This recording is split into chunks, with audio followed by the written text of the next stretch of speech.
Jen Psaki is coming back to drop bombs on the news world, and border town sheriffs mercilessly mock Washington, D.C.'s Democrat Mayor Muriel Bowser. It's September 13th, and this is the breakdown. Now, before we get started, I've got a question for you. Vice President Kamala Harris says our border is secure. Is it?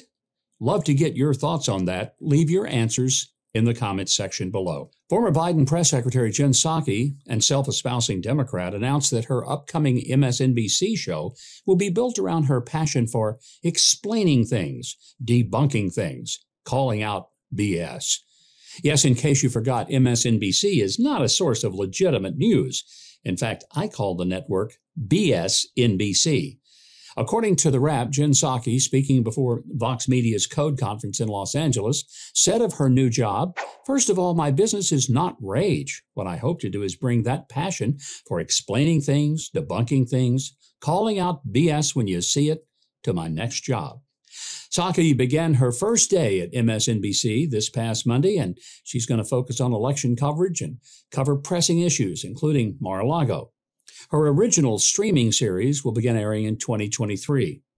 While Psaki admits that she's a Democrat, most recently working for the Biden administration, she finds some journalist approaches to current political issues create rage and do not give the full context to individual issues, pointing to a recent New York Times article that argued that Republicans and Democrats both think democracy is in danger.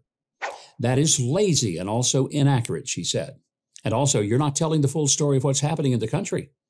Similarly, she called analysis that saw Biden's speech Thursday as partisan as bizarre, noting that there's a tactical component of what he's saying publicly, but it's not a reflection of a change in his view. Well, at least she's got that right. Biden's view of his opponents really hadn't changed a bit since he came into office. Like the rest of his Democrat associates, he's always seen Trump voters as the dregs of society. And he's a very angry man. He's most certainly not the unifier that he promised to be. How could he be? You cannot repeatedly insult 74 million Americans as being a threat to democracy and call them extremists and then expect they'll say, "Thank you. May I have another?"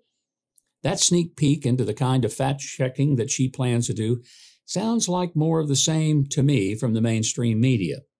So, of course, to MSNBC, Jen Psaki is a fact-checker. Explains a lot about modern fact-checking, doesn't it?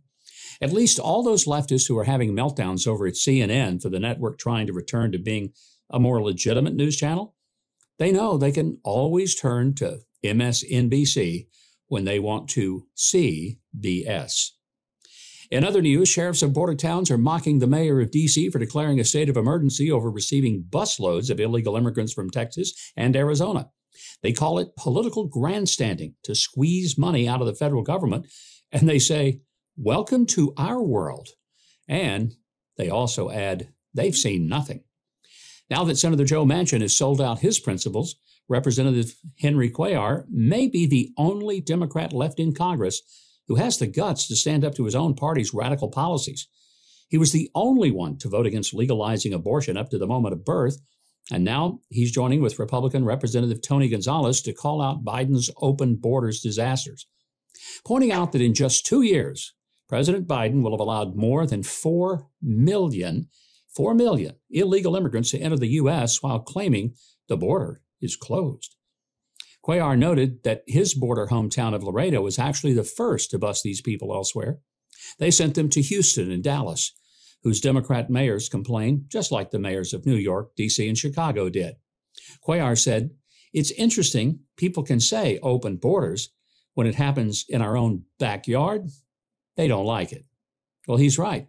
This is just the latest example of a type of hypocrisy so common in liberal circles that it has its own acronym. NIMBY, N-I-M-B-Y, or not in my backyard. It's part of a long tradition that includes wealthy Northeastern liberals pushing for green energy, then refusing to let wind turbines be built anywhere near them because it might spoil their lovely views. These mayors aren't really angry that the governors of Texas and Arizona are being inhumane by busing a tiny handful of the illegal immigrants that Biden led into the U.S. to their own cities so that they can deal with them. What they're really angry about is that someone is actually forcing them to live up to their virtue signaling about being sanctuary cities. We were just supposed to admire them for their moral superiority.